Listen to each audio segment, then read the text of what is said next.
Hello. Good evening, Dr. Brandenburg. How are you tonight? This is Michael Vera. Oh, great, Mike. Great to be talking to you. Here, let me turn on some music here. All right, great.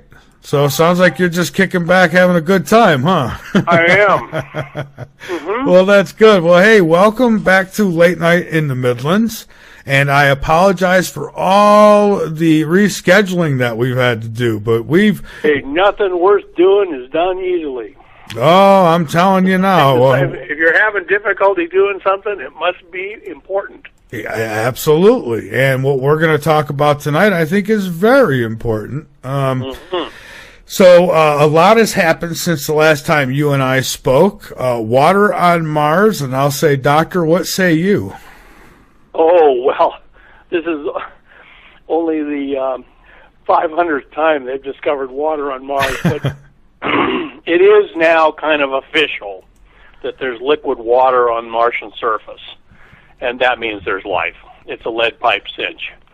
Wherever you find liquid water on Earth, you find something alive in it. Yeah. So if you find liquid water on Mars, you're going to find living organisms flourishing in it. I see. And I think everyone understands that on an intuitive level now. I've talked to a lot of people who were kind of skeptics about the whole life on Mars business, and now a lot of them seem like they just concede, well, yeah, it looks very certain now. Yeah, and they've known for a while, though, haven't they? Yes, there's much other evidence for life on Mars, both past and present. There's, of course, the meteorite microfossils and magnetites, which people aren't paying any attention, but the academics have been doing trench warfare about that for the past 10 years, and the people from Houston have finally won. And by the way, realize that this is the U.S. government people from Houston, NASA Houston, who won a manned spaceflight mission. They're the ones pushing life on Mars. Also, most people don't realize, but molecular oxygen is the fourth most abundant gas in the Martian atmosphere. And the only way to make molecular oxygen under Martian conditions is to have photosynthesis. I've spoken to several scientists who have commented that, they don't want to be quoted, but they say this is indirect evidence of plant life on Mars simply because they can't explain how you would get molecular oxygen that abundant on Mars. Right. What wouldn't they? And I'm not saying that they don't know this, so they probably would know this. But I mean, wouldn't they know? I mean, wouldn't they see signs when they're orbiting around it? Wouldn't they see signs of? I'm sure I'm sure they've detected chlorophyll and organic compounds in some areas. They just haven't. You got to realize a lot of scientists, especially when the stakes are high, get very cautious. The brash young scientist out to save the world in the movies, that's more of an exception than the rule. Most scientists are very cautious. They're worried about tenure. They're worried about the department chairmanship.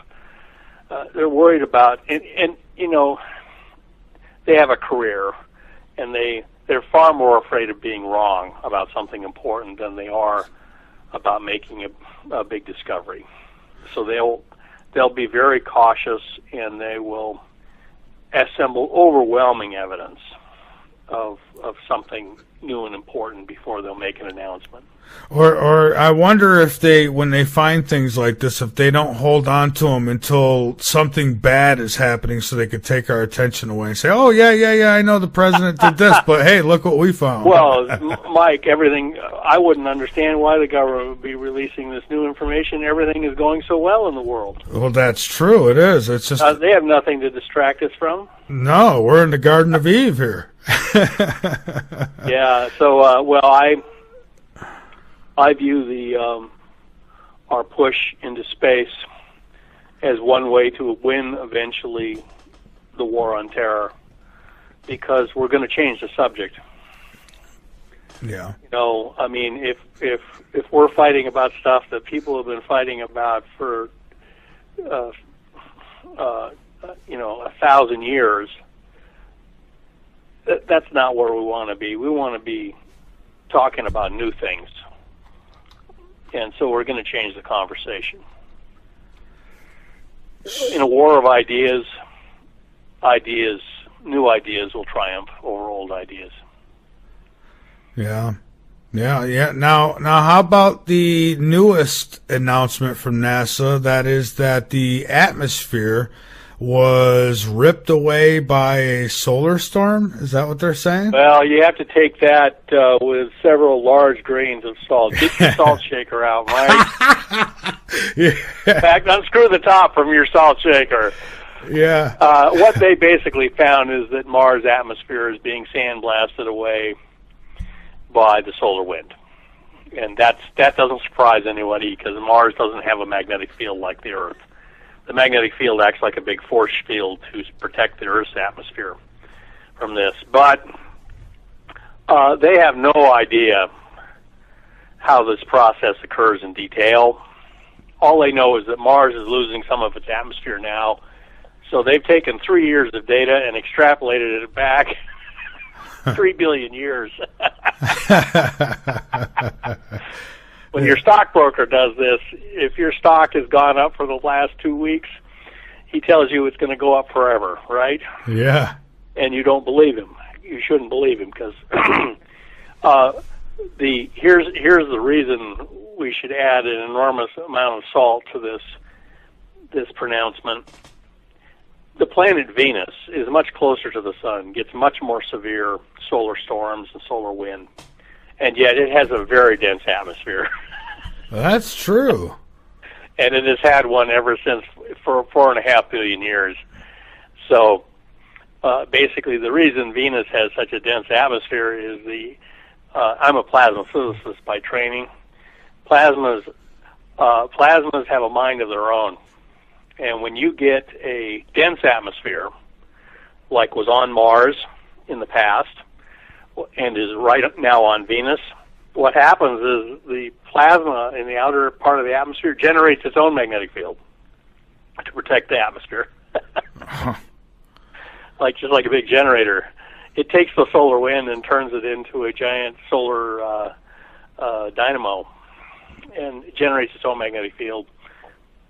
And so that's what Venus generates its own magnetic field to protect its atmosphere, only it does it with its atmosphere. Well, Doctor, it's just like they tell us that our SUVs are warming up the planet here, yet they don't, are there SUVs on Mars? Well, let me tell you something. This is the honest-to-God truth.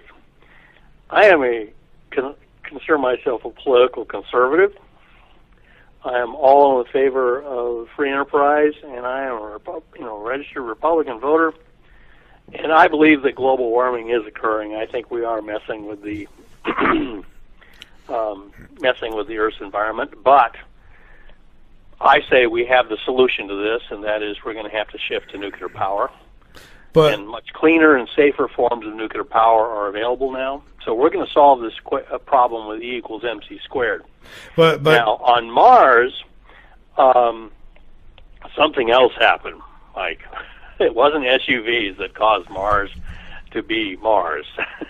Right, but I want to add in that it's come out that the data on the global warming has been fudged, and that and I'm not denying that there is some kind of climate change going on. There are changes. Scientists have been fudging data to win arguments ever since science was invented. I know. So Mike, please do not. I hope you're not deeply shocked to discover that some scientists may have fudged the data in order to make their political soapbox a little bit higher. The problem is we have the solution to the energy crisis now because we have fusion energy that we can generate, and we can mix fusion energy and fission energy, which we have already, and make a much cleaner form of nuclear power called hybrid nuclear power. The energy crisis is actually solved, all except for the economic and political questions involved. So it's and by the way, all science, especially when it's important, when we're talking large amounts of money being involved, becomes political and economic, especially at Mars. Right. By the way, we're going to solve the energy crisis on Earth, and we're not going to solve it with a bunch of windmills and solar power plants either.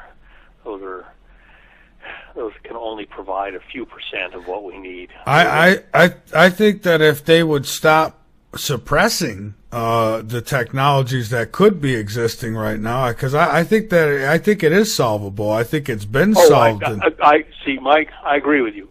We can solve this problem scientifically and technically. It's just a matter of getting the political ducks in a row to solve it. There's the fossil fuel industries who, and we digress. We're talking about Earth. Let's talk about Mars. Yeah, exactly. That's what everybody's listening for. People are tired of hearing about this planet. They want to hear about Mars. That's right, because Mars has a chance. I'm not sure how much of a chance the Earth has. Well, let's say Mars is a whole new planet where the Earth, human race has a whole new chance to do things right. Yeah? Because I'm laughing. No, the reason we're going to go to Mars, Mike, is because we have to go. Now, I've just posted new data on my website, lifeonmars.pub. I sent you a link. Mm-hmm. Where we found a new carved artifact. We call it the Aztec head, and a lot of people have been discussing it. We found a second picture of the Aztec head. Remember, Jet Propulsion Lab, you got to understand the space program. Space program is strongly divided between people who want to explore everything in the universe robotically and ultimately replace the human race itself with robotics. And the people who want to launch the space cowboy crowd, wants astronauts to go up and explore. And face it, Mike, until you plant a human being someplace, we haven't been there. That's right. You can. I got one person really mad at me. In fact, I've been checking my car hood ever since. I put tape on it to make sure nobody put a bomb under it. We were debating at a scientific conference, and he was arguing that we ought to send. We don't ever need to send astronauts to Mars. We can send robots. I said, well, that's kind of like saying phone sex can be as good as the real thing. Oh, did he get mad at me when I said that? I have to be careful sometimes.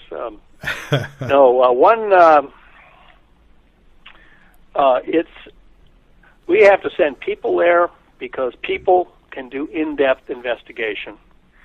We're driving that rover around on Mars, and we're taking pictures of interesting things.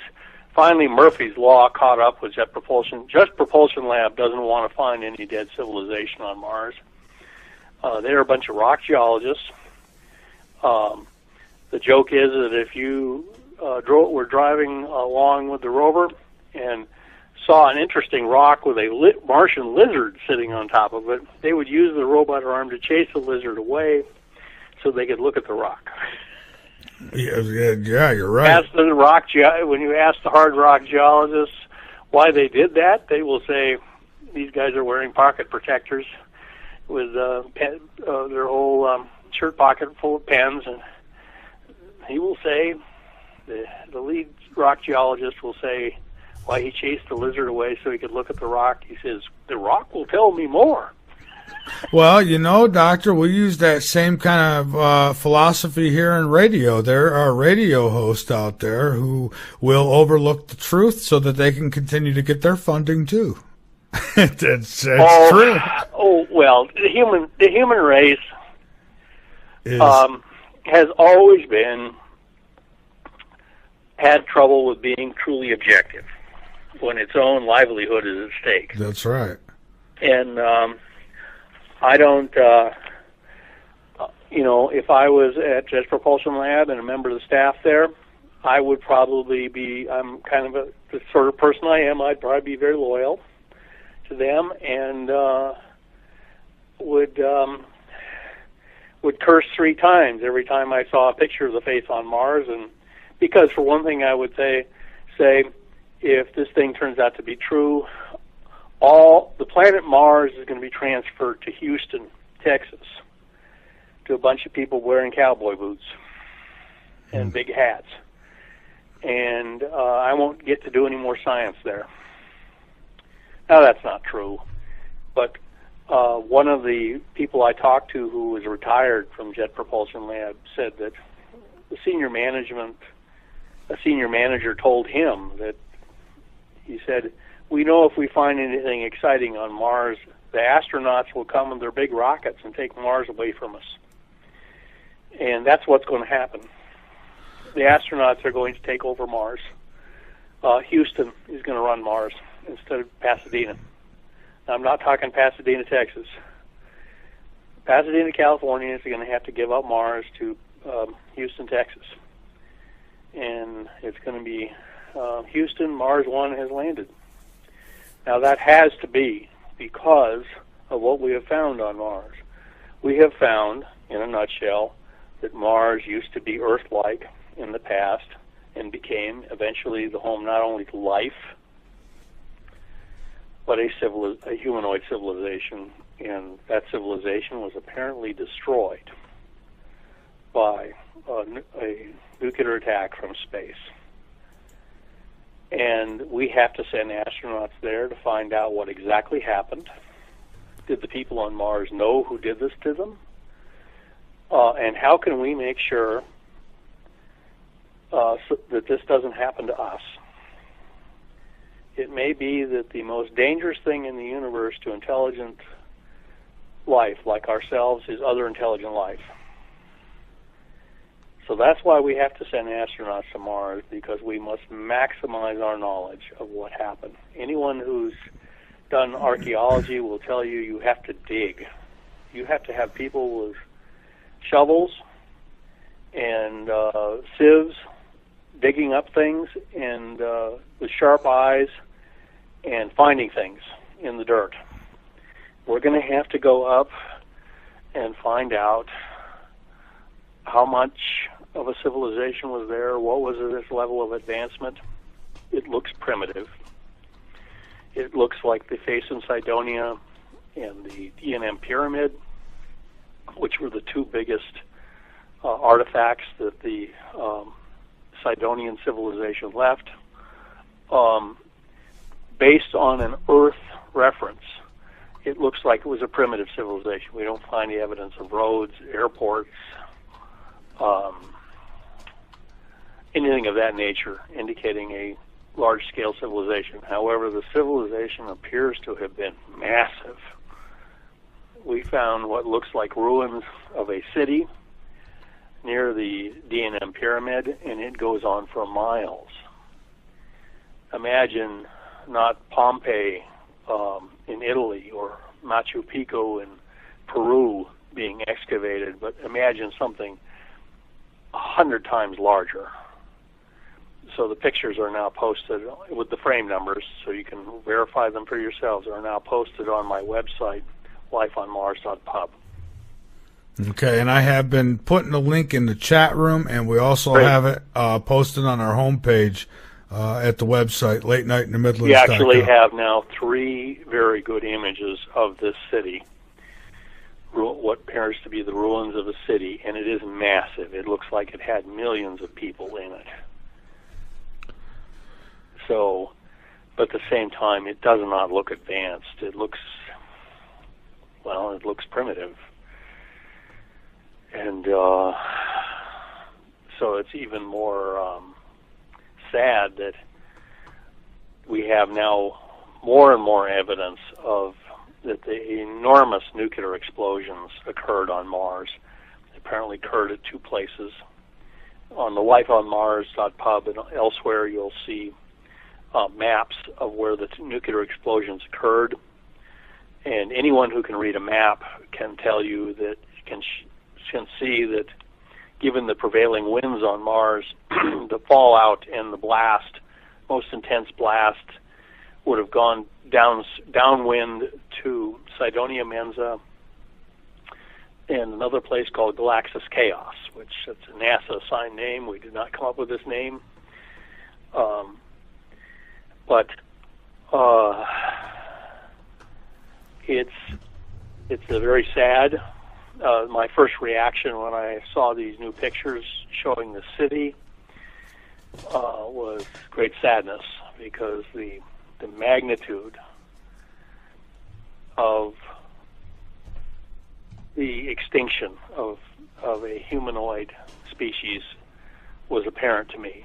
And Doctor, populated area. Quickly, if I may, I just want to direct people, that link I've put in the chat room, click that, and then you'll see right up at the top of his website, right under the banner where the tabs are, you'll see new data from Mars, new images, and it talks about the Cydonia city and such. And click that, and that'll take you over, and I'm even going to get the link from that, and I'm going to post that in the chat room now too. This is just a start. This is a developing thing. We now have 3 good images of this city, and it's enormous. That's incredible. That most certainly is. You could see. We're talking something like ancient Rome or Babylon. Just an enormous city.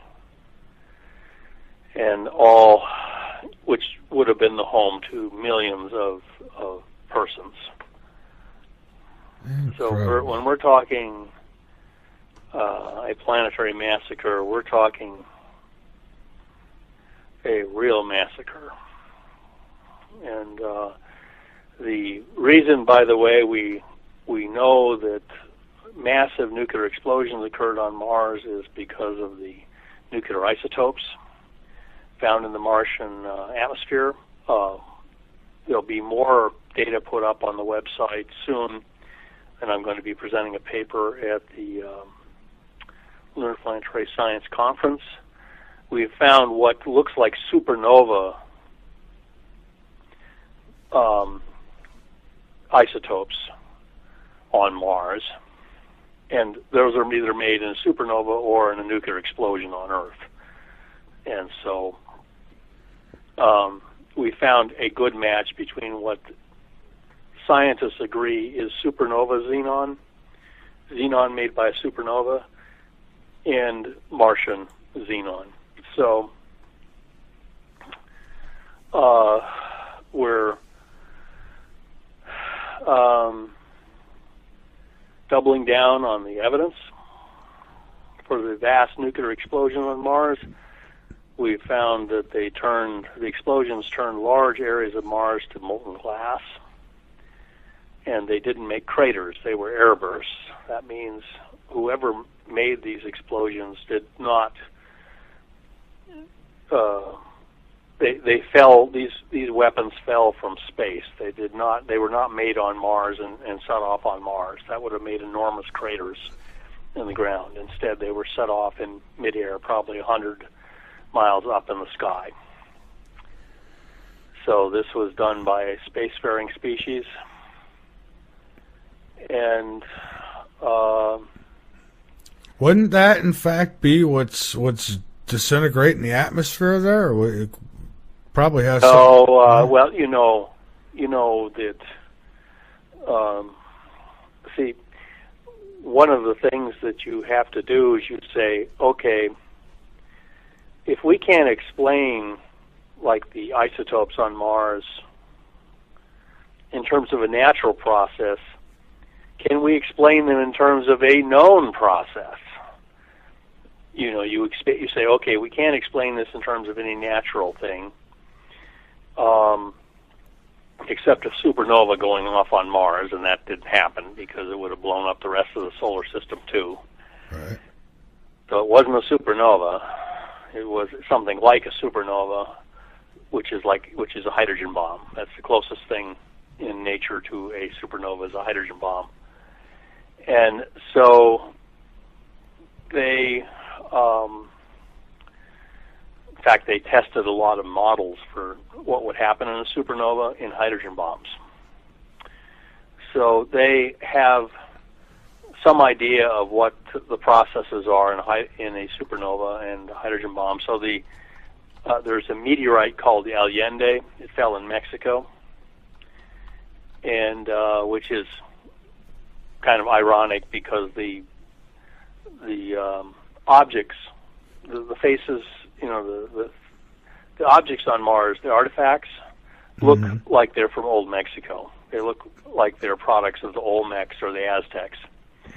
And then this meteorite fell in Mexico at a place called the Allende, and it was the largest meteorite that ever was recovered. It was recovered in pieces, and it has isotopes in it that they agree were created in a supernova, and it matches Mars. Jeez. Well, here, I'll tell you something.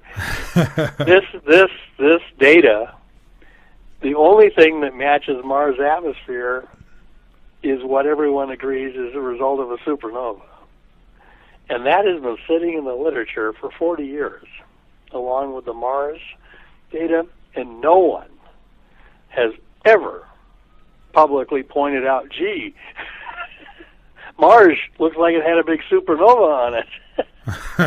Which would be, what, 2 nuclear explosions? Is what? 2 nuclear explosions, yes. Everybody knows if there wasn't a supernova on Mars, it would have blown up Mars and the whole solar system. It has to have been something like a supernova, which is a hydrogen bomb explosion. So everyone has known this for 40 years, but being scientists, they just couldn't connect the dots. They were afraid to. In fact, I've told people, I said at the Secret Space Program conference, I said, Mars presents the human race with a Darwinian intelligence test, and so far we are failing it. Scientists cannot connect the dots because the resulting image is so terrifying. It's too terrifying to accept. The idea that there's forces out there that could come along, find a primitive civilization sitting on Mars, and drop 2 enormous hydrogen bombs on it. Well, bombs so big that they just destroyed the whole atmosphere. They didn't just wipe out the civilization; they sterilized the planet. Well, Doctor, the fact that we have those weapons here I'm wondering if some of those people aren't, still fugitives on this planet. I'm sure if I asked some people who caused this, they would say it was the U.S. government. Well, yeah, very well could have been. This happened a long time ago, Mike. Yeah. This happened about a 250 million years ago. Yeah, and that's our best estimate. And we're talking nuclear weapons. There weren't any human beings around to do this. Well, human not on Earth. As we know them, are off the hook on this one. This is one thing that we... I remember I worked at a scientific place, and there was a fire. I remember walking out, and I've always been known as kind of an unusual character, so I was just walking out of my office, and everyone looked at me like Brandenburg must have somehow caused this fire. Because they knew I did some interesting experiments, in the labs. I was very careful. So, and I just looked at him and I said, no, you can't pin this one on me. I was just sitting in my office. Hey, I've got an interesting... I was just sitting in my office working some equations.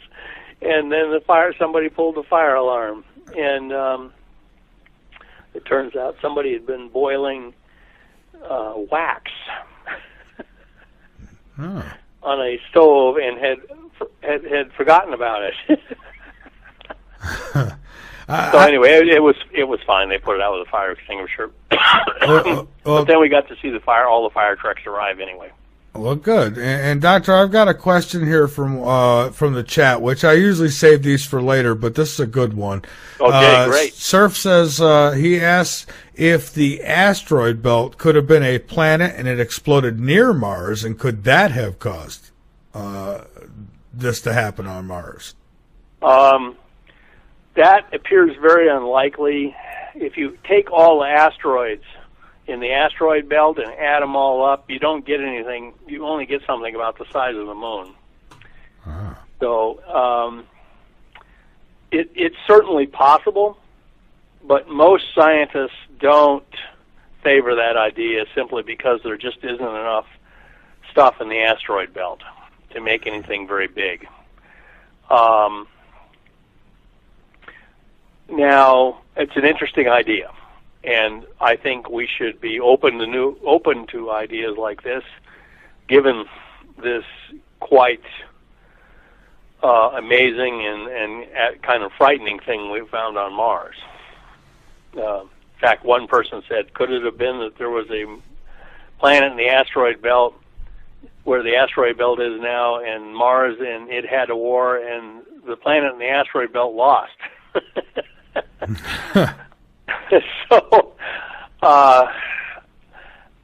So it's a very interesting idea, and many people have proposed this.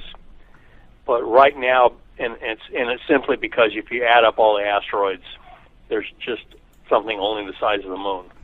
So there's not enough there to make a planet, unfortunately. Okay, good. I've got, I'm just going to hit them because these questions kind of refer to what we're talking about now. Hey. All right. Tomato Picker asks, Michael, could a flyby from a second sun do this devastation to Mars? So I guess a Planet X type object is what they're referring to. That's also a very interesting idea. There is, of course, the hypothesis of Planet X or Nibiru that would come sweeping through the solar system every once in a while. Anything the size of another star. See, the problem is what happened on Mars was a nuclear event. It was 1 billion megatons of energy release.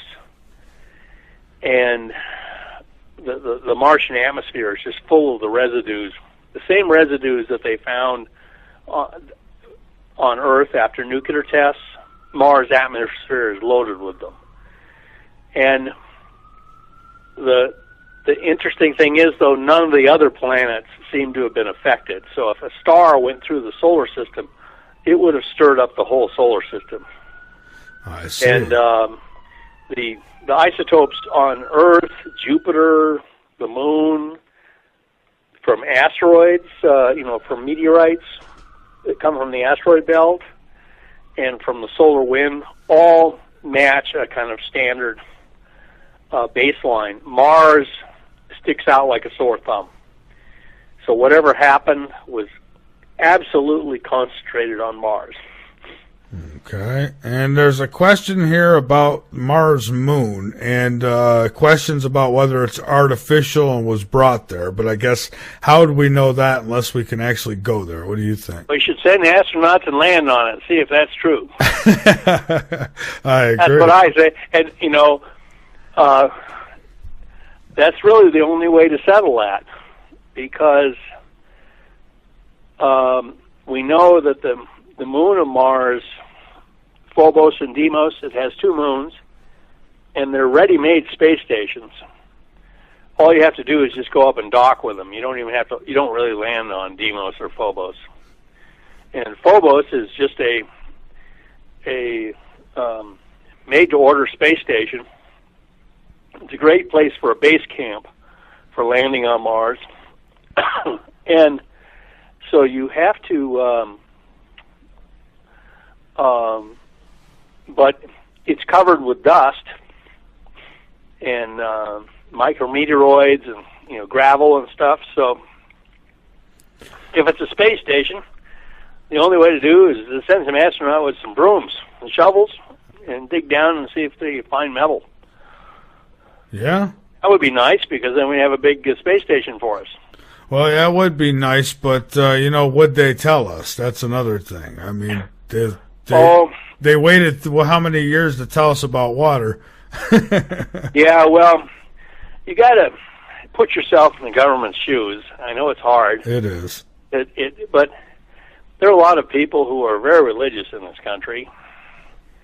This country is probably the most religious country on earth, next to maybe India or someplace like that. And a lot of people who are religious, very religious, and I'm religious. I'm just an Episcopalian, but I'm a believing Christian. When I was younger, and I was a fundamentalist, the idea of extraterrestrial life was very disturbing to me.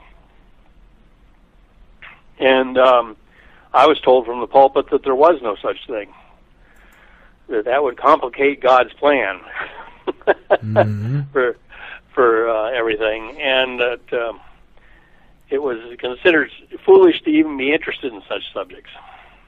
So, ultimately I had to choose between the way of science and being a fundamentalist. I chose to be a scientist, but I'm still a Christian. I'm just an Episcopalian. Well, you're open-minded, and you know that there's more to the story, and so. Oh well, it turns out that I wrote a part of what happened to me, Michael, is when I discovered that we couldn't really explain what had happened on Mars, given the data that we had. The picture it painted when we connected all the dots was pretty awful.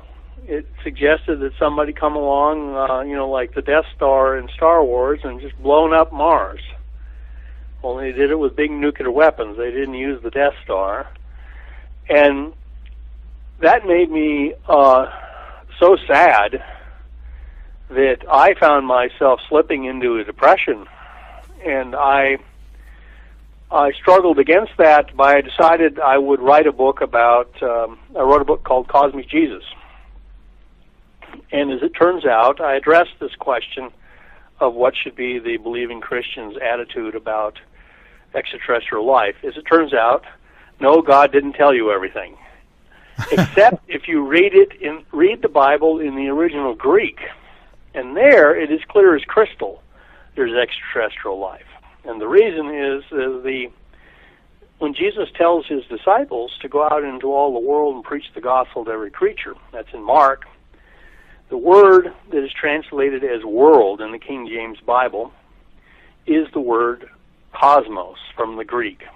The New Testament, it was written in Greek. And everywhere you find the word world, for God so loved the world, he ever gave his only begotten Son, that's John 3:16, it is the Greek word cosmos. The Greeks had a very sophisticated understanding of the universe 2 centuries before Jesus even walked the earth.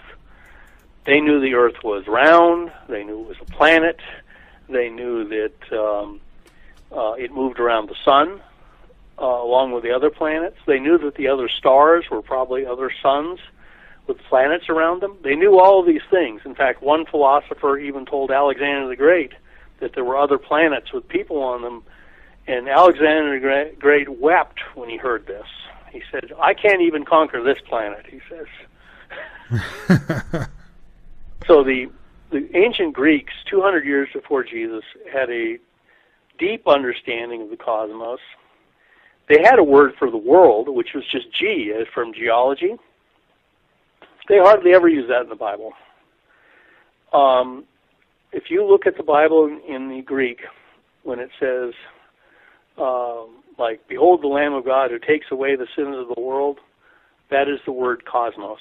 85% of the time when it uses the word world in English, in the King James Bible, it's a translation of the Greek word cosmos. So it is clear as crystal, if you read in the original Greek, that God is telling the human race that there is much more than this earth that he is concerned with. So, no Christian should be upset by the fact that they're finding life on other planets. They're finding life on Mars. They've already found it, basically. Yeah. They've already found it, but it's not official yet. So one of these days, it's going to be official. You're going to wake up one morning. The discovery of a nuclear massacre on Mars means that the rest of the cosmos, to the fundamentalist Christian, is under sin. It is a fallen cosmos. It's not sugar and spice and everything nice out there. There's not a kinder and gentler universe. It's the rest of the universe is just as messed up as this planet is. Yeah, I would guess and that that's a hard thing for people to grasp. They want the rest of the universe to be kinder and gentler, wiser and more noble than this planet. And this thing on Mars shows you that it isn't. The rest of the universe can be a really rotten place, just like this planet. And so that's why, in particular, you have to, it says in Corinthians, it says, Paul writes, he says, when I was a child, I thought as a child, and then I became a man, I put away childish things. We have to put away childish things now. We have to face up to the universe the way it is. The universe is dangerous, as dangerous as it is beautiful. And we have to become spacefaring. We have to send astronauts to Mars. We have to build a moon base. We have to expand our space station. We have to become Captain Kirk and the crew of the Enterprise. See, we have to become Star Trek. And what concerns me is, what most of us do, the smart ones anyways, is we learn from our mistakes. And if we do not know the true history, how the heck can we ever learn from it? Well, I want you to know something. When we discovered this nuclear massacre on Mars, the first place we reported it was the Pentagon. And they told us to go ahead and publish it. Really? Yes. Well, that's surprising. I know, it's astonishing. It is. I'm shocked. But you must realize something. No, Uncle Sammy doesn't tell you everything. God doesn't tell you everything either. Nobody in their right mind tells everybody everything. Well, I can attest that no government on earth tells its people everything it's up to. It just that is part of the role of government. Part of the role of government is to figure out problems and try and fix them sometimes before they become publicly known. Sun Tzu in The Art of War, it's written 200 years before Jesus, says the good physician cures diseases before anyone even knows they are sick. So here's the situation. The U.S. government has known that there was probably a massacre on Mars since 1976. And it has decided that it's now time for this to come out. And it's coming out. It is time. It is time. Absolutely. It is time. It's my understanding that, we've made several breakthroughs in space propulsion that will be rolled out probably in the next couple of years, like gravity modification, things like that.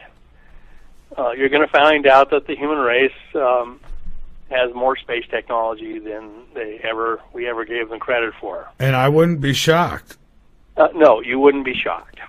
So, as it turns out, the government has decided that this is going to come out. So it's coming out. And, like I said, we reported to the Pentagon after sitting on it for 6 months. They just came back with the message, and, typical of them, they phrased our question back to us as a question. We said, well, what are we supposed to do about this? And they said, why don't you publish it? So they want this to come out. Remember that the U.S. government revealed there was life on Mars. Yeah. I mean, it wasn't some university. It was the U.S. government at NASA revealed that there was, microfossils in the Martian rocks. I've seen their data, their latest data. It's solid. They're going to get the Nobel Prize eventually.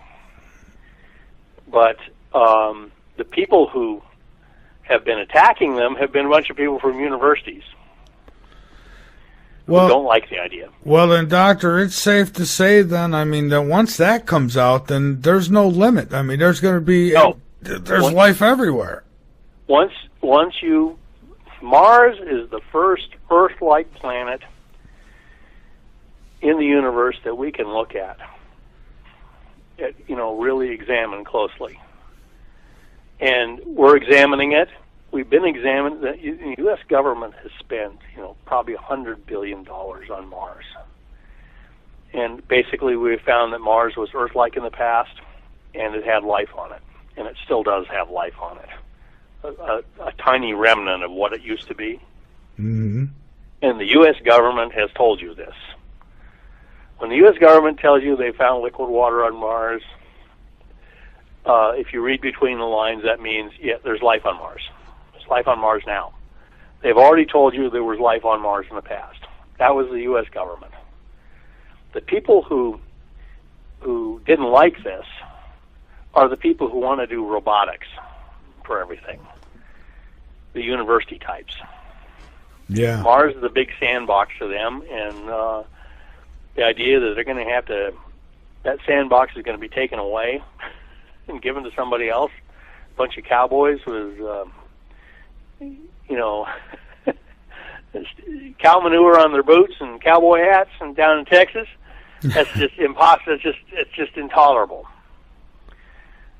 By the way, I've been in both government labs and academia, and I can tell you that some people in the academic realm, they get one idea in their head, and they will not depart from it. In fact, Max Planck, who invented quantum mechanics, said that science actually advances by funerals, he says. He says, you never really win arguments. Your arguments, your opponents basically die or retire, and you quit hearing from them. Yeah, well, it's a shame. It is. I mean, people are stubborn, Mike. I know. Oh, I know. They're stubborn, even in my business. I even admire stubbornness in people. Even people I wish would change their minds. I admire their stubbornness. Well, I just want to be next to those people when the first ET just lands and says, "Yep, hey, we're here." I have seen scientists do U-turns right in front of audiences, and I actually was part of I describe in my book, Death on Mars, my initiation to what real science was like in the big leagues, and because I was hired to work on a project at a big government lab. We were trying to fire lightning bolts through the sky, like laser beams, only we couldn't get them to fly straight. So I said we should spin them like rifle bullets, so they would, fly straight. And another scientist said, "Oh no, that'd be the exactly wrong thing to do." Yada yada. So we got in this big argument, and I won the argument. And then I was forced to leave. I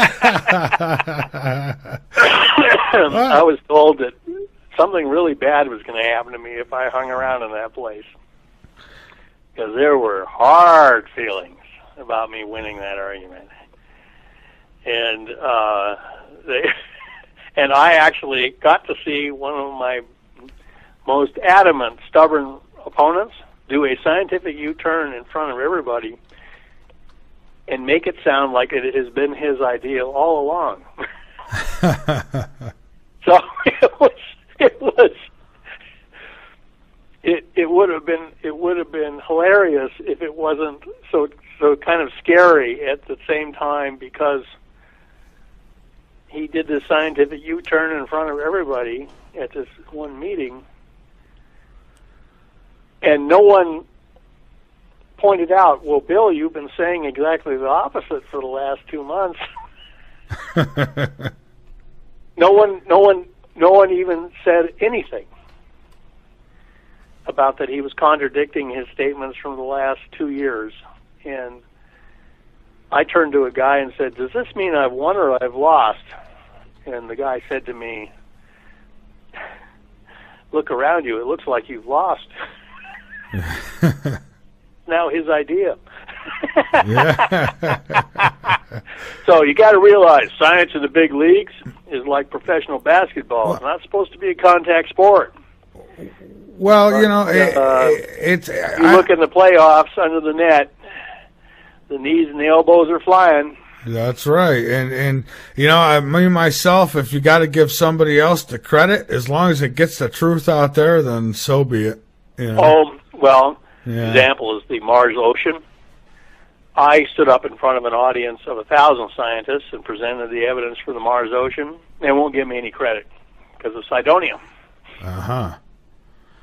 They said, oh, it was our idea all along. But like you said, Mike, my satisfaction is if at least Wikipedia got it right. They give me first credit. They give me reference number 1. If you look on the Wikipedia page for Mars ocean hypothesis, reference number 1 is John Brandenburg. Well, good. Rightfully so. And, you know, I'll be vindicated eventually. But the important thing is that we were successful in having putting the idea of an ocean on Mars in the past. Oh, pardon me, my nose is getting a little stuffy. So that's real science.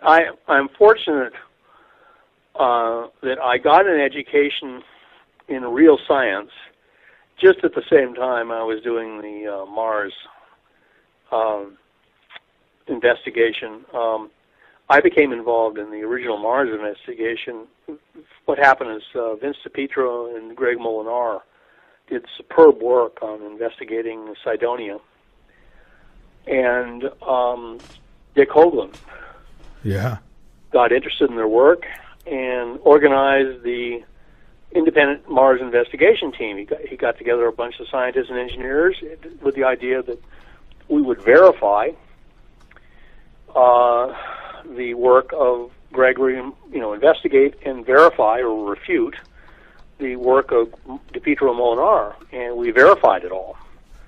And we went on further, and that's how the Mars ocean was discovered, actually, was in the process of the Cydonia investigation. We went to the Case for Mars 2 and presented our data, and our paper was well received. And part of the paper was, you know, that there appeared to be an old ocean shoreline at Cydonia, and it was the northern polar ocean. And we were, you know, people really liked the idea. And one scientist told me, why don't you just publish just the Mars ocean idea, separate from Cydonia? So I did. Mm-hmm.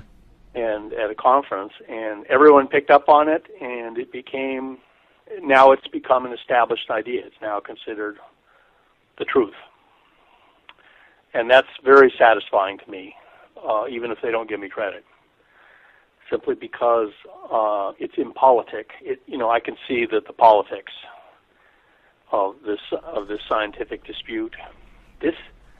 We're talking. You know, this has been going on, Mike, since 1980. This has been going on since. You know, I mean, they took the picture in 1976. It didn't have an impact till around 1980. And then by about 1984, it, you know, it's just like a little spark starting a fire and finally turning into a forest fire. By the time 1984 came along, this thing became a full-fledged forest fire and became a big scientific war, and it has raged now since 1984, and, you know, that's 30 years, a generation. My youngest kids were not born when this thing started, and now they're grown up and off to college. Hey, Doctor. And you think I'm going to give up? No, I'm stubborn. Stubborn. Well, I'm more convinced I was right. Oh, and the trend of data is in our favor. By the way, I have so many interesting things to do as a scientist. I would not be doing this unless I was absolutely convinced at this point that we were right. Simply because, as a scientist, you learn fairly quickly what is a good path of scientific inquiry and what isn't. And so this has just turned into just a gold mine of scientific discovery for me. And where the new discovery is that they have a meteor that everyone knows about that they call supernova, that is full of supernova isotope xenon, and it matches Mars. And those two things have been sitting in the literature right beside each other in journals for about 40 years, and no one has said a peep about it until now. Well, Doctor, saying a lot more than a peep about it. I'll tell you that. Hold that thought. We've got to get a break in here, and then we'll come back and talk some more. So hang. The U.S. government has a permanent space colony in orbit around the Earth right now. It's called the space station. And that is basically it. We went to the moon. We beat the Russians to the moon. We did 6 victory laps. I mean, it was quite a goalpost dance. And then we withdrew from the moon because we didn't see anything terribly valuable there, and we were afraid of destabilizing the Cold War by building a base there. It was, there wasn't enough money, and there was no there was no big payout to having a base on the moon. There was no gold there. There was no water. There was nothing. So we don't have any bases on Mars. I mean, I worked with the space program for 30 years, and I worked with the Pentagon too. So I'm familiar with both sides of the space program. The public part and the classified part. Well, and Doctor, it's all centered on Earth. And Doctor, the only people with bases on the moon that I've ever heard of is the Greys. Well, yeah, I've heard of those too. But now they are not our friends, by the way. yeah. Well, one might say, and I'm sure and on their forehead says, "Does not play well with others." Well, I'm sure there's listeners now, Doctor, who would say, well, maybe he just can't tell us that there's bases on Mars. Now, I'm not thinking that way, but I know there's some out there who are. So that it's just... well, I certainly haven't. I have never seen any or heard any evidence from any source that I believed that we had bases on the moon or on Mars. Well, I trust you. And the only people I've heard of, the only people I've had rumored that we have bases on the moon are the Greys, and they are not our friends. Well, no, they're not our friends. So no bases. But could there be any? Do you think there could be any survivors that we haven't, on Mars? Like some underground. And these are what's called famous last words. Based on our model, this looks like a civilization. It was just Stone Age. It looks like the Mayans. It looks like the ancient Egyptians. We don't think, it doesn't look like anything was advanced there. Now, we could be very wrong. We'll have to dig through the ruins. There could be advanced technology buried in the ruins. That's why the United States has to get up there first, just to be sure. But there is no evidence for any advanced culture on Mars based on the data that I have seen. I see. That's a big, maybe there's data I haven't seen. I don't. Of course, there's data I haven't seen. And I said this at the Secret Space Program conference. It's kind of scary when somebody who's been lying to you continually suddenly starts telling you the truth. You think, in fact, I commented that watching them build the SLS, which is the Saturn V class booster we're going to go to Mars with, I told several colleagues it's actually frightening to see the government do something that makes sense. Well, yeah, it would be. It would. I mean, instead of being a billion-dollar, multi-billion-dollar boondoggle like the space station turned out to be, they built it and redesigned it. In fact, if we hadn't built the space station with the Russians, it would have never gotten built because the Russians build things and launch them, whereas the United States has what's called analysis paralysis. We redesign things so many times that we end up with nothing but paper. And so to see the United States moving in a kind of very logical direct line path, just taking parts of the space shuttle, reassembling them like Tinker Toys into a new Saturn V, is kind of scary in the sense that most of the time when the U.S. government does something big in space, it's to keep the big aerospace giants busy, just in case we need them in case we have a war. So you have to keep them busy in between wars doing things. But this time we seem to be actually doing something very purposefully. That is, we're building a Mars rocket. Mm-hmm. And JJ asked, Mike, can you ask your guest if the Mars One project to colonize Mars by 2015 will be allowed to move forward, or will the government want to get there first? Well, it is 2015, so you might have the year wrong. I don't know. He's talking 2025. Yeah, I think so. I think he hit the wrong key. I think the fact that they've set such an aggressive time schedule is very good. Elon Musk, when Elon Musk starts launching rockets to Mars, the government will probably step in and say, well, you have to do that under the aegis of the U.S. government. Here's a badge. Here's a sheriff's badge to wear when you go to Mars. And I don't think the U.S. government will stop them. I think the U.S. government may, in fact, use that to build public support for a U.S. government mission to Mars. Mm-hmm. All of this is coming out because the government wants it to come out. And the U.S. government has to deal with cosmic realities. There's a saying that's been commonly is that governments can ignore realities, but they can't ignore the consequences of ignoring reality.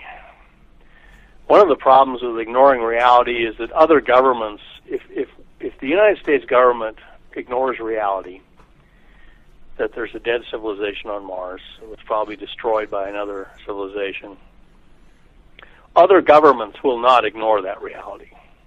The Chinese and the Russians will be happy to go to Mars if we don't. Yeah, I believe that. I absolutely do. And if let's say for once in my life, I am actually wrong as a scientist. That's wrong several times as a scientist, but I don't talk about those very. Fortunately, it's never been about something really big and important. When I figure out that I'm wrong about something, I basically do what a good scientist does. He says, well, in the light of new data, I've changed my mind. All right. Now, on this thing, if I'm wrong and there is advanced technology buried in the ruins in Cydonia, then whoever gets there first could have a great strategic advantage. Well, just like I would think that other countries would be. The United States, you don't like the way the United States dominates the world. How about the Russians? Well, why not the moon? How come nobody's trying to get there and set up camp? Because that would give you high ground. The moon is. Well, it's a good place to launch a missile. It is. That's one of the reasons. See, the moon. Until they found water on the moon, they have to find the water. You have to land a probe on the moon and find some water, and show people that there's water there. Because right now it looks like a very inhospitable place. Mm-hmm. And but I was part of the Clementine mission to the moon, where we discovered the lunar poles had billions of tons of water ice hidden at the poles. Yeah. Now that was an adventure, and of course, the whole Clementine mission was pretty interesting because it was a Defense Department mission to the moon, and it was basically a recon, mm-hmm. a recon mission, and so we did a very active reconnaissance of the moon, front and back sides, and so anyway.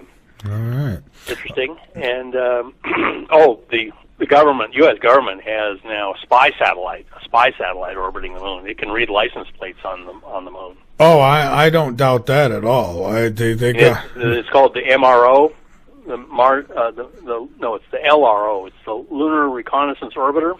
Mm-hmm. And they have also a spy satellite orbiting Mars now. And these things are basically U.S. spy satellites.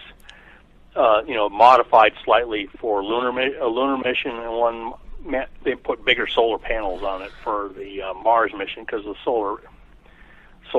They put some heaters on it and a bigger solar panel, so it would work well near the moon. Well, darn, near Mars because the sunlight's weaker out there. The NSA is moving on up. Well, there's an organization that it used to be so secret that even its name was classified. It's called the National Reconnaissance Office, NRO. So you can bet that anything that rhymes with NRO, like LRO or MRO, is run by the NRO. Uh-huh. Hey, the U.S. government has the National Reconnaissance Office surveilling Mars and the moon, and in fact, the NRO was so secret that nobody even knew its name, and the only reason its name became public was because they had been given all this money to build spy satellites to read license plates and see if Vladimir Putin was tying his shoes. Yeah. Morning, and they have satellites that can do that. Now they have them in orbit around the moon and Mars. And the NRO was completely unknown around Washington, D.C. It was so secret, and then what happened was they had been given all this money to build spy satellites, and they did it, but they had money left over. They had a budget surplus, so they put it in a cash kitty. And they decided they wanted a new building. So they built this extremely modernistic, flashy steel and blue glass building right by Dulles Airport. And everyone saw it. And people asked, who owns that flashy new building? And believe it or not, congressional staffers that were constantly going out to Dulles Airport kept noticing this flashy building, and it didn't have any name tag on it. Mm-hmm. So one thing led to another, and they found out that that the NRO had completely bypassed the congressional budget authorization process, and it built itself a building without asking permission. No, it was probably still cheaper than Obama's vacations, I'm sure. Well, so the beans got spilled big time. Yeah. I mean, these were the magic beans that spilled all over the Beltway. Well, they had big hearings, and the NRO got scolded, and its cover was completely blown by this because there was this big scandal. They spent $1 billion on a new building that they were supposed to use to build satellites with. Said they built, gold-plated drinking fountains. And well, they used their lunch money for beer, did they? Well, it was just a fancy new building, and they weren't supposed to have it. They were supposed to ask Congress before they built a new building, and they didn't. And so the NRO's cover got blown, but now, Washington insiders wink whenever they hear the word Mars Reconnaissance Orbiter or Lunar Reconnaissance Orbiter. It just means the military intelligence have set up shop at the Moon and Mars. Mm-hmm. U.S. government military intelligence has basically set up and they're not being bashful about it either, by just naming the Lunar Reconnaissance Orbiter and the Mars Reconnaissance Orbiter, those names. It's signifying that this is your U.S. government intelligence tax dollars at work. Well, John, they're making it easy for the aggressive extraterrestrials to just tune in and see what the hell we're up to, huh? Well, this is a way to let's just say, hypothetically, that there was somebody on the far side of the Moon with bases.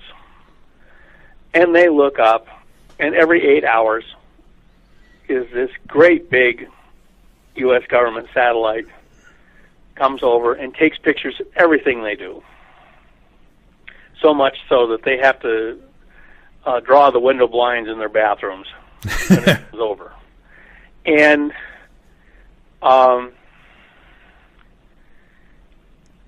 it's a, you ask yourself, why would anybody build a base on the far side of the Moon anyway in the first place? Why not build it on the front side? I mean, but as it turns out, these people are bashful. In fact, the rumor is they find us rather intimidating. Mm-hmm. So if they were intimidated before, they're even more intimidated now, because we're basically orbiting them and taking pictures of everything they do all the time. So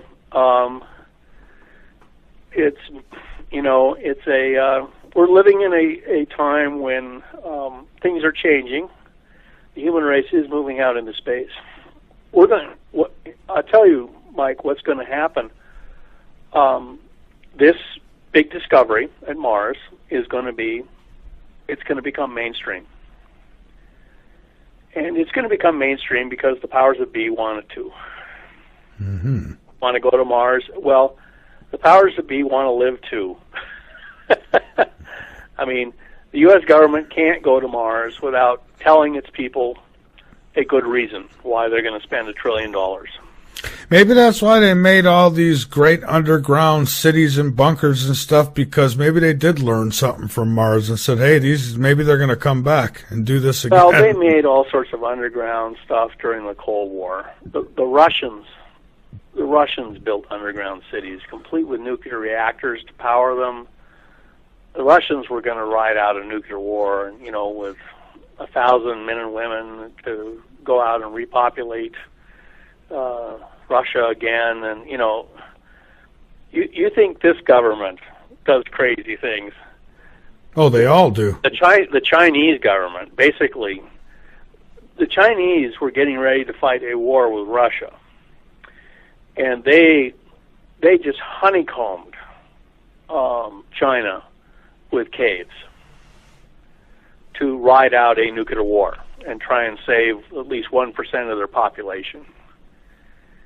The people who planned, the Russians and the Chinese both planned to survive nuclear wars, unlike this country that just basically said, well, we'll be destroyed and that'll be it.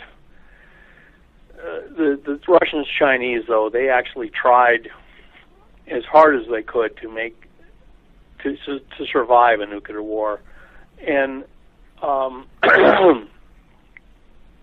so what they did is they built a lot of underground cities. And I let's just say that was common knowledge when I was working in Washington, D.C. And the United States itself built some large underground bunkers. So, yes, Cheyenne Mountain, is one publicly known one. Mm-hmm. And in fact, they're reactivating it now.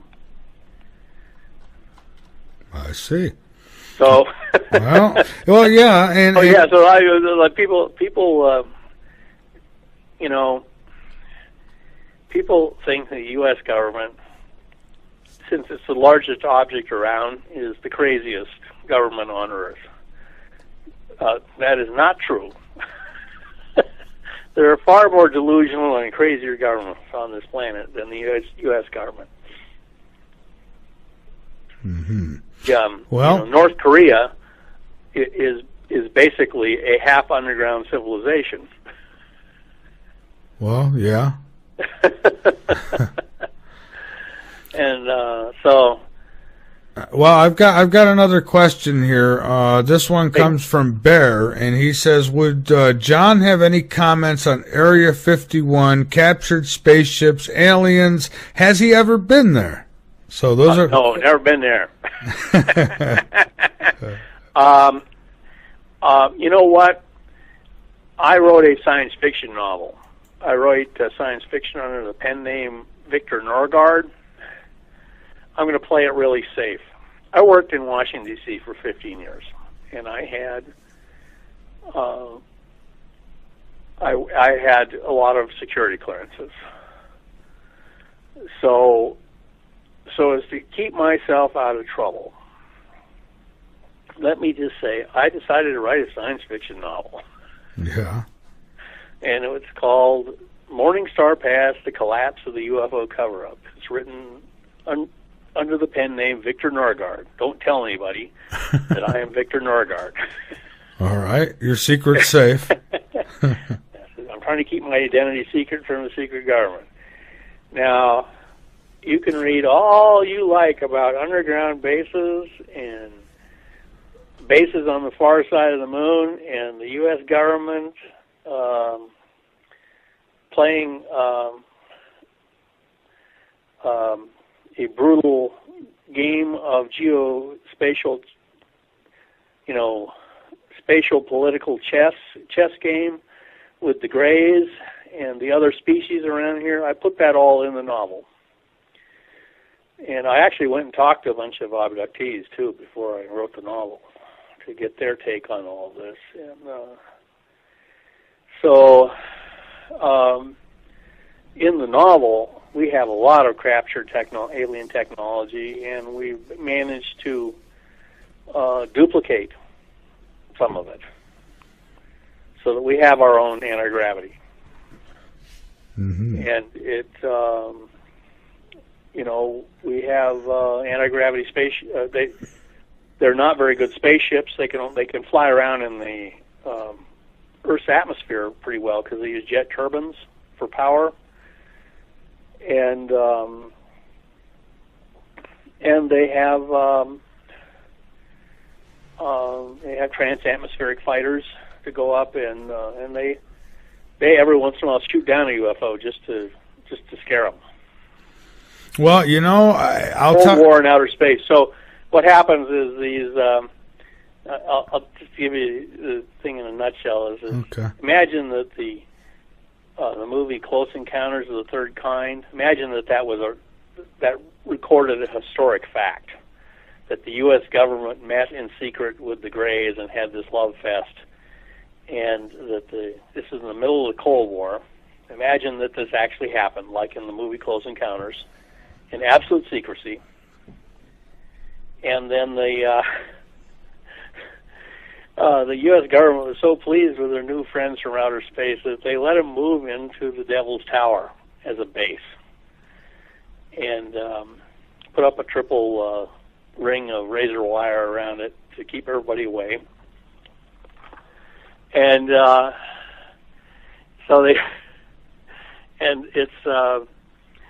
it's one of these situations where the U.S. government, in return for letting the aliens study us, they just said, well, we're going to abduct some people just to study them, and we'll return them safe and sound when we're done.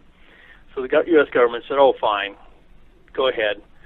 And but the government in return expected to get all sorts of nice technology, like anti-gravity and fusion energy, or free energy, and the cure for cancer and death ray. It's the Cold War, and and all of these good things from the aliens. But in the novel, this had happened 30 years ago, and the U.S. government basically didn't get anything of value. Well, we never do, it seems. And so, we basically got beat, just like the Indians signing treaties hoping to get guns and ammunition from the government. They got beads and blankets and firewater. Mm-hmm. And so the problem is it's a completely secret program with absolutely no oversight from anybody. It's so secret, not even the president knows what they're doing. In fact, the subtitle of the book is Absolute Secrecy Creates Absolute Power. And so this thing just goes completely haywire out in the darkness. And so what happens in Washington, D.C., and I know this from experience, is when a heavily classified program goes haywire, what happens is somebody leaks something to the press. So in this case, they leak it to these, of course, two beautiful news anchors who want to be taken seriously as journalists. They want to be known as just not pretty faces. And so they they get all these leaked government documents, and guess what? They bring down the UFO cover-up in 6 months. That would be fantastic. Nothing would make me happier. Just because they're very tough and they're very brave, and they, it's like the will of God is with them, and they bring it down.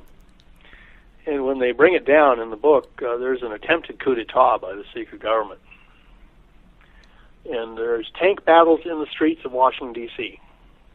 between the forces loyal to the president and the secret government and the forces loyal to the Congress and the Constitution. And I won't tell you how it turns out. Okay, yeah, they'll have to get the book, won't they? In this novel, the stuff literally hits the fan big time. We're talking about 100 tons of manure hitting a giant fan running at high speed over Washington, D.C. Well, I hope it's soon. I hope that I live to see. I feel like I'm gonna, but I hope I live to see. You are. Yeah. It's all this Mars thing is the beginning. The government has known about this thing for a long time, but it had to wait till it had something, till it was holding something, before they revealed it. Right. Well, Doctor, I want to hit a few questions here. We got a break that'll be coming up soon, so let me at least try to get a couple in here. We've got Michael in Australia, and his comment, I guess, in question would be, not very successful civilizations. Why hadn't they spread beyond 2 small areas of the planet if they were important enough to bother wiping out with nukes? Tell Michael this is an excellent question. All right. I think you just did. Excellent question. And the truth is they actually did spread beyond 2 areas. It looks as though the entire coastal region, it's just like on Earth you have, if you go to the coast of Australia, you have Perth and Brisbane and Melbourne. You have some big cities along the coast, and so on Mars they apparently had another place called Deuteronoilus that's about 1,000 kilometers rather from Cydonia Mensa. It was also a center of civilization. It wasn't as extensive, and so we think there was a lot of cities spread around. We've only found, the only reason we found Cydonia Mensa and Galaxis Chaos is because they're big carved faces there. Yeah. There's one big carved face, and maybe a second one at Galaxis Chaos and the ruins of a city. And then there's, of course, at Cydonia Mensa, there's a pyramid and a face right next to it. So I mean, future generations are going to wonder why it took us so long to figure this out. Well, because I don't think that some wanted us to figure this out, probably. No, they didn't. No, people, it was so the answer to Mike's question is that there's a lot of stuff there that we just haven't been able to investigate because the imagery, which is our source of information, has been concentrated at Cydonia and Galaxis Chaos and a few other places. And the object called the Aztec Head, though, that's down where the Curiosity rover is. That's in a place called Gale Crater. It's on the shoreline of the ancient ocean. So it looks like there were settlements and cities all along the coastlines of the ancient ocean. And just look at a map of Mars that shows the ancient ocean outlines, and you can see there was a lot of area. So part of it is that the images have been concentrated at the places that were the most obvious, Cydonia and Galaxis Chaos. And even at Gale Crater, where they apparently were driving the rover around, hoping not to see anything, they by accident took a picture of this Aztec head thing that looks clearly to me to be a carved artifact. And it's not the only thing they've seen that looks like a carved artifact, but it's one of the most obvious ones. It's a big toothy idol. So it looks like something carved by the Aztecs. And so it's kind of there's an old joke that says, the man loses his wallet in the street, and they find him later looking under a streetlight for his wallet. And they ask him, they say, well, you had a bit to drink and you were wandering around and you've lost your wallet. Why are you looking under the streetlight? Do you think you lost it here? He says, I don't really know. He says, this is the only place I can look, though. Oh, there you go. Yeah, it's the only place I can see anything. So I'm looking under the light, under the street light. What about a time frame, John? What about a time frame on when this nuclear event may have happened? Somebody had asked that. It looks as though it dates to when Mars was Earth-like. So it looks like it was about 500 million years ago to maybe 250 million years ago. This happened long before there were any humans on Earth. There were only cockroaches on Earth. All right, and Frank in Buffalo says, according to some sources, we're probably the ones who did that to Mars. And I think you God. No, it wasn't us. No, but we may be from there. We may have escaped from there, though, huh? Oh, some of us, or brought here. Like I said, I've talked to people who Noah's ship claim that they'll say in the same breath that that the U.S. faked the Apollo moon landings because and the real secret is that we have moon bases on the moon already. We've had them since 1600. And I said, but that's before there was even a United States. And they say, the United States has always existed. Yeah, on another planet, though, right? Oh well, it's something like it's there. You have to, even if you're going to allow there's such a thing as good science fiction and bad science fiction. We're living in a science fiction movie now, Mike. There is a lot of horse crap but you out got to there. realize it's a good science fiction movie. In a good science fiction movie,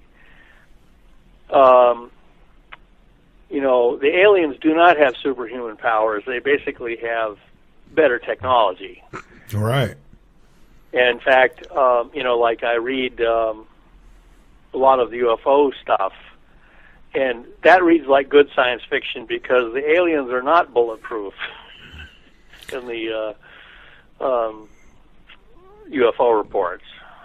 Yeah, I don't think so. I think they bleed just like we would. And that's why I Well, wouldn't... that apparently has been established many times over, and so in bad science fiction, the aliens arrive. They're all bulletproof. They are 10 miles tall, and et cetera, and have godlike powers. Yeah.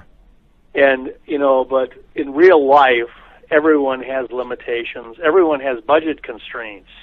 Well, they have technology that makes it look like they have godlike powers to a primitive. Yeah, and you've got to just keep a hold of yourself here. This stuff on Mars apparently happened before there were any human beings, much less the United States government. And yeah, I'm surprised that it wasn't the Bilderbergers or somebody who did it. Well, don't now you put it out there. That'll be next. Coming to before it's news. There's conspiracy theories involving the U.S. government are just now a cottage industry, and by the way, always have been. When my pop was in World War II, he said the big rumors was that FDR really knew that Pearl Harbor was going to happen and let it happen so they would get in the war, and that was what the conspiracy theory was. And the conspiracy theory about World War I was that the ammunition makers had started the war so they could sell more ammunition to both sides. So they've always been conspiracy theories, and you just. Yeah, well, and for me, I say, okay, if something's possible, then it's possible, but I need to see some evidence before I can. And you got to realize that it's very difficult for even a legitimate government to get anything done. I mean, going to the moon with Apollo was really hard to do, but we managed to do it. The Russians, however, despite their very best efforts, just did not have the technology to go to the moon. Their big moon rocket blew up. The reason was it had 42 engines. Wow. Their computers were poor, so they couldn't design. We used our superior computer technology to design 5 big engines for the Saturn V for the first stage. The Russian moon rocket had like 42 engines, small engines, because all they could build was small engines. And they ganged them together, and they started they got out of sync, so they started interfering with each other, and the whole thing blew up. So it was just all they could build was a very complicated thing with a lot of plumbing, and so the Saturn V was just a much simpler rocket than the Russian N1. And if anybody knew that we went to the moon, it was the Russians, because they tracked everything we did. Yeah, I would assume that if this stuff didn't happen, then they would be the first ones to scream and say, "Hey, you didn't beat us at nothing." So that's kind of the argument that kind of wins out with me right now. But the only other option is they're in it together, and so again, proof Mike, either way. Take care of yourself. You're going to go to the moon. Yeah. We've got technologies that we're going to be rolling out in the next decade that'll make it easy to go to the moon. It'll be a day trip.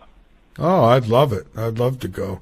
I really believe that, because I actually work on unified field theory. And John, one more question before I have to go to this break, and that is, somebody told me last night that NASA said they have absolutely no video footage of the planet from space showing it rotating and all that, and that it's a globe. If we've been to the moon, how come we don't have that footage? Why haven't we? That's complete nonsense. It is? Okay. I thought it had to be, right? But that's what I'm being told. Dash. So we have all sorts of movies of the moon. We have all sorts of satellites taking pictures of the Earth all the time, rotating, and the Apollo astronauts, had handheld video cameras, and they were pointing them out the window watching the Earth rotate. Well, my guest last night told me that he had actually called to see about paying for some copyright to use one for a movie, and he says that he was told that they don't have any footage like that. And I thought that was kind of... I don't see why we wouldn't. A lot of the stuff they launch is geosynchronous, so it actually just it orbits at the same rate that the Earth rotates, so it just takes a picture of the one spot on Earth. So okay. that's but I okay, well, I thought I'd throw it at look, you. I was on the Clementine mission, and we were constantly taking pictures of the Earth to make sure we knew where we were, you know. I don't suppose I should ask you. Just to make sure that our navigation was right, we'd, we were over the moon. We'd be orbiting the moon. We'd pop up over the moon and take a picture of the Earth just to make sure that we knew where we were at the right place. And one of our listeners asked, well, where is there a link where we can see that? Because just go Clementine Pictures. Clementine Pictures. Okay. Clementine Mission Pictures. Yeah. All right, fantastic. Well, John, hang on with us for a moment. We're going to take this last break. Dr. John Brandenburg. If somebody who doesn't like us has bases on the moon, there are reasons not to disclose that. It would scare everybody. And they'd want to know, why haven't we done something about it? True. And, no government shows everything that it has. It's just part of the first principle of statecraft. And, this government is no different than any other government that way. Yeah. I think that the U.S. government appears to be slowly breaking it to its population that we're not alone in the universe. And one of the big surprises is going to be there's a dead civilization on Mars, and somebody wiped it out. That's, it's just me saying it right now. Right. But someday it's going to be official. And then somebody will say, is that official? And they'll say, yes, it is. And that's going to be very upsetting. Right. And, we're the human race. There's a phenomenon in astronomy called Fermi's paradox, and it was first pointed out by Enrico Fermi, who was a really smart guy. He was famous among scientists for being able to find the right answer based on just a minimum of information. He was also the first person to make a nuclear reactor and paved the way for the first nuclear weapons. And he fixated, one day he's sitting down to lunch with Edward Teller, who is the father of the hydrogen bomb, and they're discussing extraterrestrial life. And Fermi points out that the human race is probably fairly typical of intelligent life in the universe. I mean, they've just been through World War II. They're racing to beat Joseph Stalin to build a hydrogen bomb, so the Russians won't have it first. They ended up beating them by just a few months. And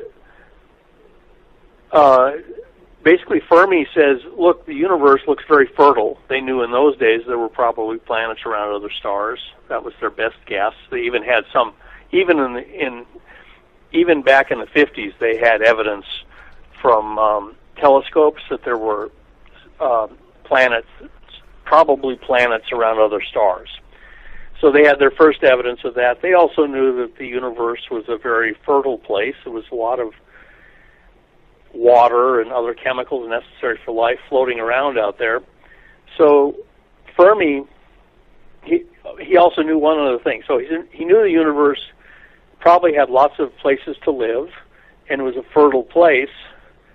And he also knew that the human race was not the first, probably not the first people in the universe.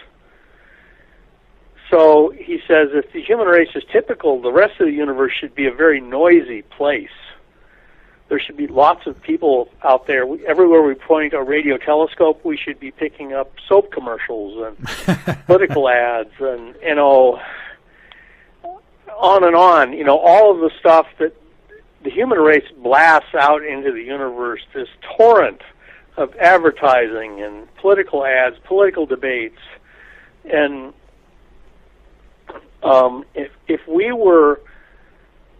if there was a civilization like us within 10 light years, we would easily be able to pick us up around another star.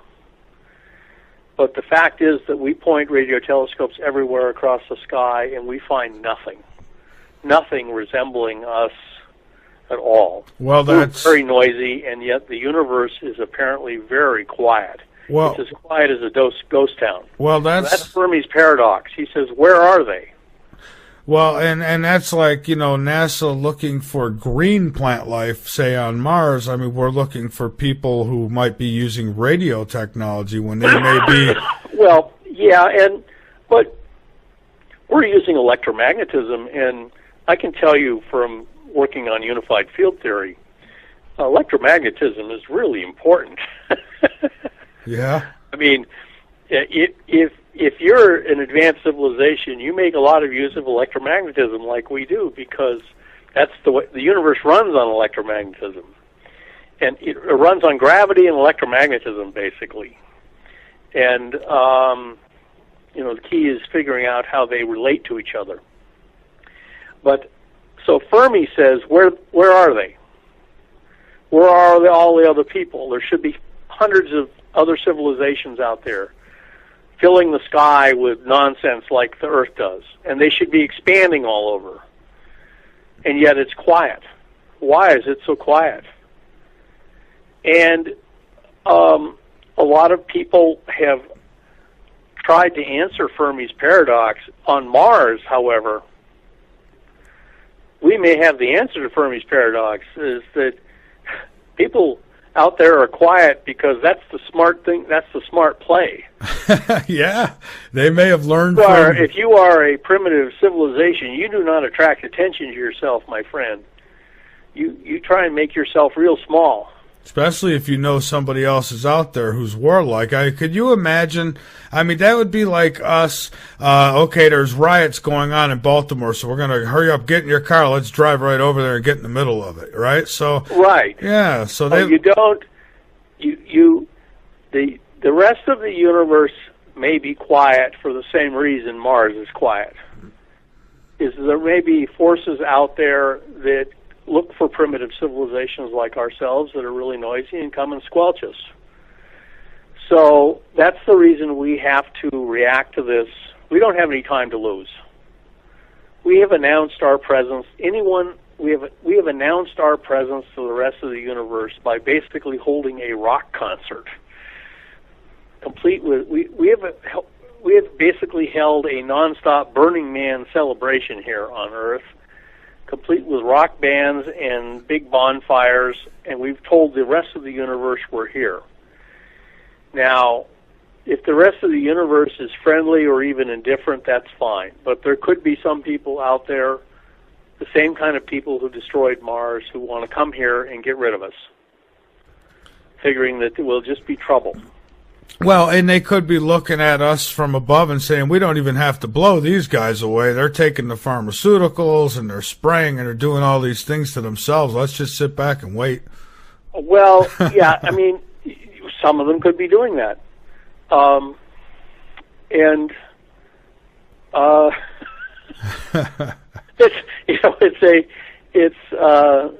So we may have the answer to Fermi's paradox. There was a astronomer named Harrison who proposed this answer to Fermi's paradox. That the rest of the universe may be hostile to primitive, noisy civilizations such as ourselves, and gets rid of them, and like pulling up weeds. Yeah. And now that's not a happy thought. It's not a happy thought. But let's just say that, given what we found on Mars, we know that there are forces that could be quite hostile to the human race out there. And the Klingons are out there, for instance. I know all about those Klingons. Or somebody like the Daleks, in Doctor Who, determined to exterminate everybody except themselves. And So we have to become spacefaring, and the more advanced we are technologically, the more tough a nut we would be to crack for anyone coming here, and so who would mean us ill. So the way to maximize our chances for survival in the future is to go to Mars, maximize our knowledge of what actually happened there, and become spacefaring. We have to become the crew of the Starship Enterprise. Right. And I believe we can do that. I believe we can do it. We just put our minds to it, and that's what we have to do. All right. That's what I tell everybody. That's what this means. Hello? And we have a call We're doing here. it all. It just means we have to get going. Let's get going. All right. And, Doctor, we've got a call. We've got 909 area code. First name, where you're calling from, please. My name is Grant. I'm calling from Big Bear, California. Well, welcome aboard, Grant. Big Bear, California, West Coast. That's where I'm from. I'm from Oregon. That's right, West Coast. Oh, right on, sir.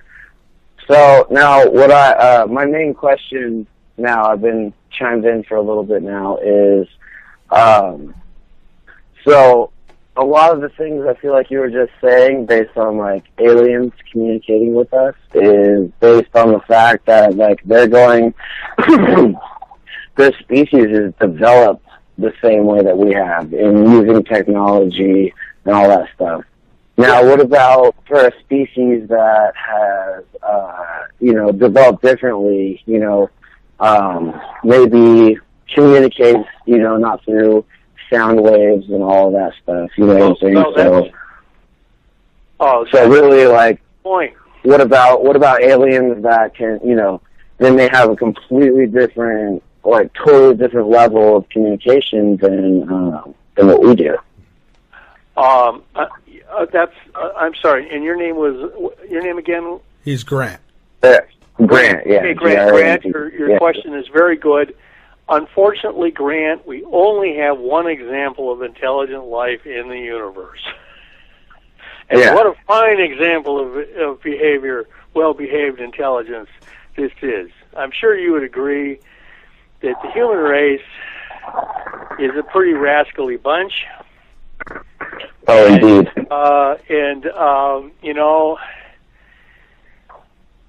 Most people ask the first question people ask me at scientific conferences when I present this data is, "Are you sure they didn't blow each other up? Blow themselves up?" Yeah. Because that seems much more reasonable than somebody else coming along and blowing them up, as they blew themselves up. Indeed. But your question is a very good one, and it's occupied. When I write science fiction, and I've tried to. Yeah, me too. Yeah, and it's a good. There's a lot of different areas that you can even you can think of.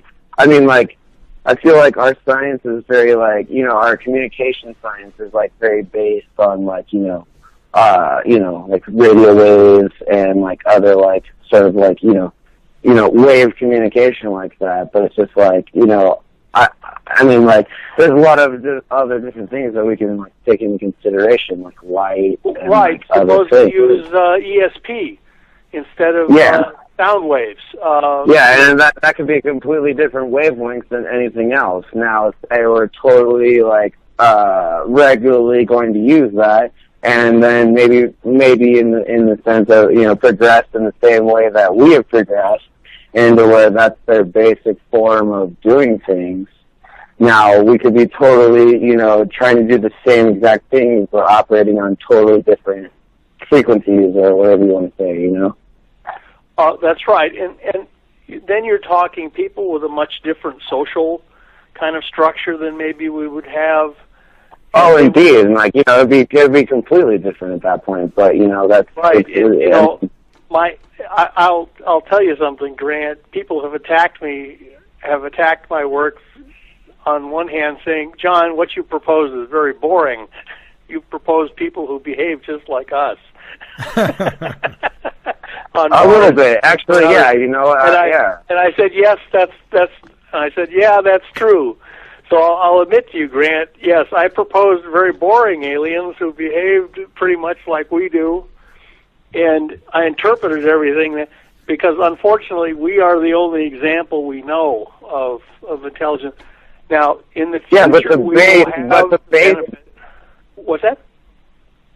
Oh well, I'm sorry. I didn't mean to interrupt you, but No, I'm sorry. I was interrupting you. Continue. To base all of our theories on only what we know is like very, very close-minded. I feel like. So, and like, I feel like Grant, you are correct. It is very close-minded. I'll just say that my training as a scientist, I try to stick as close. When you're a scientist, you try to stick as close to the known as possible. Yeah. But now, I get that. I write science fiction. Yeah. When I write science fiction, I don't feel inhibited by that, so I have people who are much different than we are.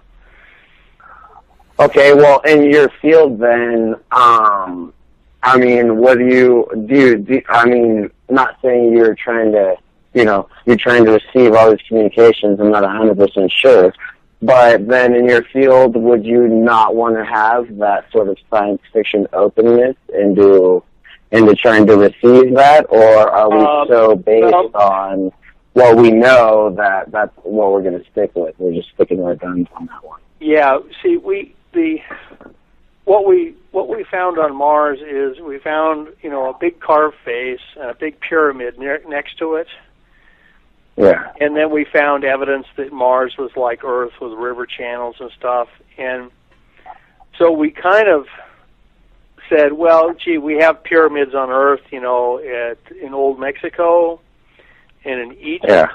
And we have the Sphinx, and we have the Olmec heads, big heads and helmets carved by the Olmec culture. Oh, yeah. I've seen those, like all the ancient astronaut carvings and all that. Yeah. Very similar to the face in Cydonia. So you can see, Grant, where scientists are saying, this is a little bit like when people looked at Africa and South America and say, gee, they look like they fit together. People said, that's crazy. That can't be possible. But eventually, they realized, yeah, well, it may be impossible, but apparently that's what happened. Africa and South America used to be joined together in one continent. So what I'm saying is, for the purposes of presenting this as a scientist, as a scientific work, I have to stick to what kind of is known.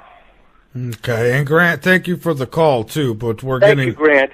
So your point is well taken, and yes, I have proposed kind of boring aliens and Martians and things, but I have to do that in order to kind of present a scientific case. Well, and science fiction, that's a different matter. And Doctor, I would think that, as far as being a scientist, certainly you'll look outside the box, but as far as presentation, you can only really present the facts of what you know, right? Exactly. You can only base things on kind of known data.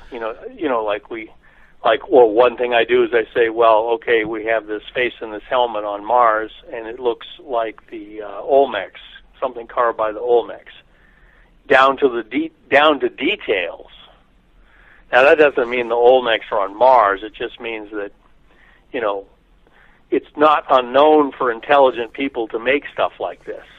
It's right. already demonstrated on Earth. And so it's just one of my I was presenting one new idea I had, just for energy, for fusion energy. And one fellow said to me, he says, the problem with your idea, John, is it's not boring enough. Well, it has to be boring. It has to be boring to be funded. You know, it has to look like a sure thing. In other words, and I'm sure that there are civilizations well more advanced than us, but then, of course, I'm sure that there's going to be ones just like us too out there, and I think Mars could be an example of that.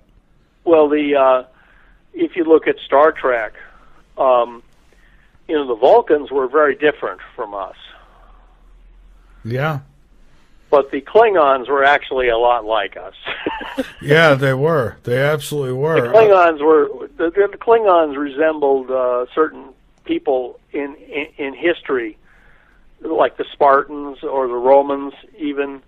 And so they were a very militarily organized, blood and guts kind of bunch, and they were. But the Vulcan civilization was much different than us, and they viewed things a lot different than we did. Right. Well, John, we're getting down on time here. So what I'd like to do, I mean, it's flown by, and it always does when I have great guests. It always does, Mike, and it's so much fun to be on your show. Well, I thank you, and I'd like to give you thank all your people who send in questions and your caller. And it's been a great show. Well, yes, it has, and we'll do this again soon. Now, websites, books, anything you want to throw out there, please, by all means, go ahead. Well, the website has the latest data that I presented at the Secret Space Program conference, where it looks like we found a Martian city at Cydonia. It's near the pyramid. It's right at the base of the pyramid. And it goes on for miles, and it looks like ancient ruins on Earth. We've also found a new, what looks like a carved artifact by the rover, and we found a second picture of it. And of course, there's the book Death on Mars, which summarizes all of this, and it's a story of discovery, not just the discovery itself. And anyway, and it gives you some insight as to what it's like to be a scientist on the front lines of science, doing real science, not just storybook science. Right. Well, John, thank you so much for being here tonight, and keep up the great work. Pleasure. All right, my friend. Well, until next time, thank you much, and have a great weekend. And okay, you too. And there'll be more news later. We've got more scientific data, which we'll be presenting at future scientific conferences. And once I've got that, registered with the scientific conference and presented, be happy to return and explain to you what the new data is. Yes, if it's all right with you, you'll be my Mars man. We'll start. Okay. Very good. That has a good ring to it.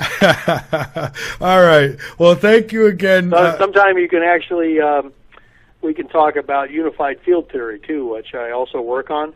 In fact, I'll say one thing. Mars was kind of a diversion for me. I never thought I'd get involved in Mars. I always thought I would be involved in energy and unified field theory.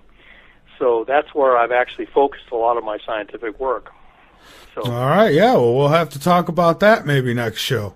Okay, very good. All right, well, thank you again, and have a great night. And good night to the Midlands. All right, thank you. All right, everybody, Dr. John Brandenburg.